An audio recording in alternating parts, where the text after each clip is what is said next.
আল্লাহ রাসূল সাল্লাল্লাহু আলাইহি ওয়াসাল্লামের একজন সাহাবী সহিহ মুসলিমে এসেছে, সাহাবীর নাম হচ্ছে রাবিআ। কি নাম?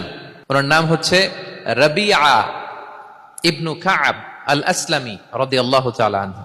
উনি বলেন, কুনতু আবিতু ইনদা রাসূলিল্লাহ, একবার আমি রাত্রিবেলা রাসূল সাল্লাল্লাহু আলাইহি ওয়াসাল্লামের সাথে ছিলাম, কোন এক কারণে রাসূলের সাথে রাত কাটিয়েছি।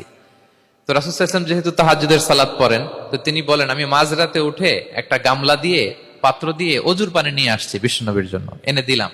বিশ্বনবী এত খুশি হলেন, আমাকে বললেন, সাল, হে কাব, তোমার কি লাগবে চাও। উনি বললেন, আসআলুকা মুরাফাকাতাকা ফিল জান্নাহ। উনি বললেন, ইয়া রাসূলুল্লাহ, আপনি যদি কিছু চাইতেই বলেন তাহলে আমি জান্নাতে আপনার সাথে থাকতে চাই। দেখেন কিভাবে ওনারা সুযোগ কাজে লাগাতেন।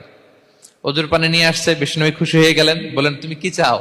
বলে, আসআলুকা মুরাফাকাতাকা ফিল জান্নাহ। বড়টাই চাইছে, ছোটখাটো জিনিস চাই নাই। নবী, হে, আমি জান্নাতে আপনার সাথী হতে চাই। বিষ্ণু বললেন, আওয়া গায়রা যালিক, আর কিছু চাও, অন্য কিছু লাগবে? বলতেছে, না, উরিদু যাক, শুধু এইটাই চাই। তখন বিষ্ণু সাল্লাল্লাহু আলাইহি ওয়াসাল্লাম বললেন, আইন্নি আলা নাফসিকা বিকাসরাতিস সুজুদ, এই মর্তবা যদি তুমি চাও তাহলে বেশি বেশি সেজদায় লুটিয়ে থাকো। আলাইকা বিকাসরাতিস সুজুদ, বেশি বেশি সেজদা দিও। যদি সেজদায় পড়ে থাকতে পারো তাহলে জান্নাতে আমার সাথী হতে পারবা।